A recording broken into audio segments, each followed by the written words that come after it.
हे बघा, हे प्राजक्ताचं झाड आहे. याच्या खाली हे फुलं आहेत. हे आहे सीताफळ आणि हे आहे प्राजक्ता झाड. हे बघा फुलं किती पडलेत.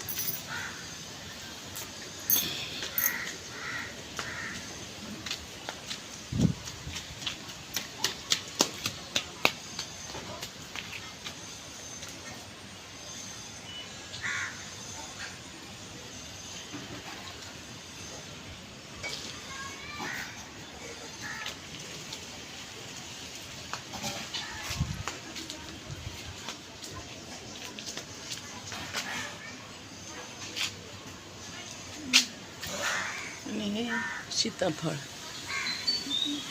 आणि एक याच्यामध्येच नारळाचं झाड आहे.